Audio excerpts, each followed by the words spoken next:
Noite e Dia é o segundo romance publicado pela Virginia Woolf em 1919 e seguindo a tradição do seu primeiro trabalho, A Viagem, este aqui vai ser estruturado também de uma forma ainda mais tradicional, seguindo o romance inglês, porque tanto na linguagem quanto na estrutura e no tipo de enredo ele vai lembrar bastante os romances da Jane Austen e das irmãs Brontë, embora, é claro, ele também já apresente as particularidades do estilo da Virginia Woolf. Se você quiser assistir o meu vídeo onde eu falo um pouco sobre A Viagem, vou deixar o link aqui embaixo. Esse aqui me parece um romance sobre a geração da Inglaterra entre guerras, de como ela vai lidar com as demandas de uma sociedade em transição de costumes. São jovens adultos e, a partir da posição social que ocupam e da maneira como escolheram ou não seguir a vida, se encontram no meio daquela mudança. Por isso eles vão tentando conciliar o novo com pensamentos tradicionais. Esse romance é todo equilibrado nessa oscilação entre esta ou aquela decisão a ser tomada. São ideias e resoluções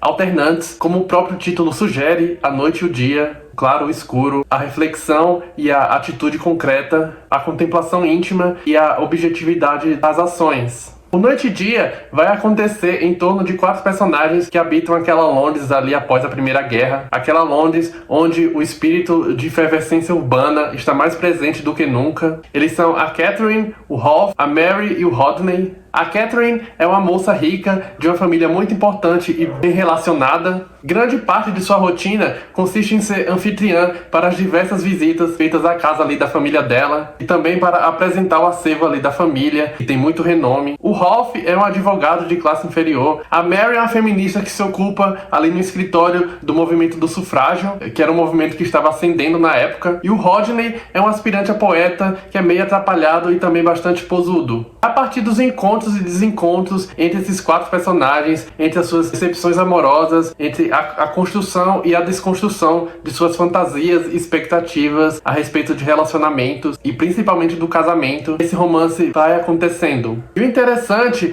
é como é possível perceber, assim, de uma maneira bastante particular para cada uma daquelas figuras, e quando não existe um descontentamento, ao menos existe uma hesitação que eles mesmos sentem em relação à posição que eles ocupam ali na sociedade. A Catherine, por exemplo, se vê confinada a um passado assim de glória da família, com o qual ela não tem conexão nenhuma. Ela ama a matemática, mas só que ela precisa ajudar a mãe a escrever a biografia do avô falecido dela, que foi um famoso poeta. A Mary está engajada ali nos direitos das mulheres da época, e ela mesmo se vê às voltas com os sentimentos que ela nutre em relação ao Ralph.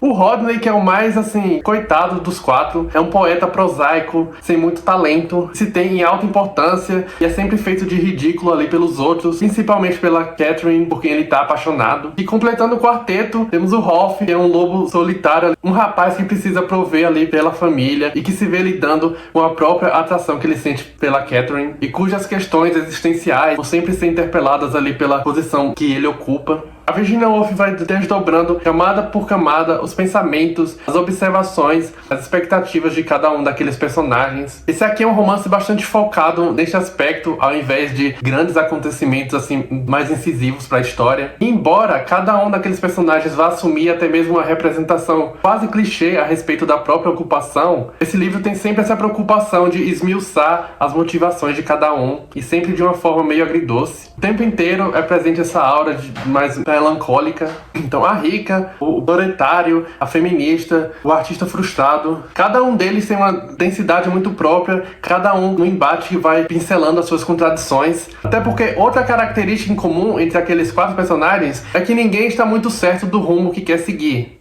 Se o melhor dos nossos sentimentos nada significa para a pessoa mais envolvida neles, que realidade nos é deixada?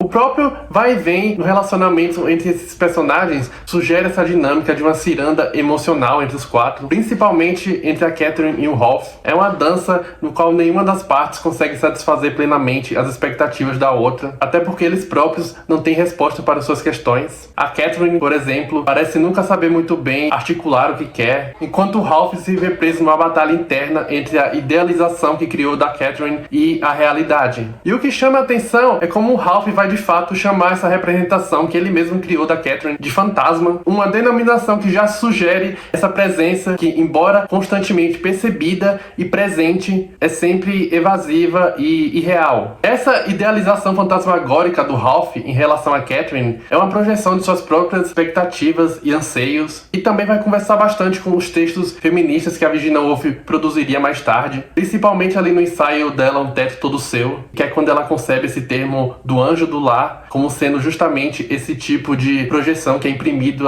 ali nas mulheres. Ao contrário do A Viagem, em que as cenas e os discursos mais significativos aconteciam a partir das experiências dos personagens com a natureza, aqui no Noite e Dia as digressões vão acontecer a partir de toda a cacofonia que uma cidade grande pode sugerir, no caso Londres. Então você vai ter o movimento das pessoas, carros passando na rua, os sons. Aqui os protagonistas estão sempre indo de um lado para o outro e sendo impactados ali por cenas do cotidiano londrino. Às vezes, sentia que era necessário para sua própria existência libertar-se do passado, ou que o passado deslocara completamente o presente, de modo que, ao retomar a vida comum depois de uma manhã inteira entre os mortos, o presente se revelava uma composição rala e inferior.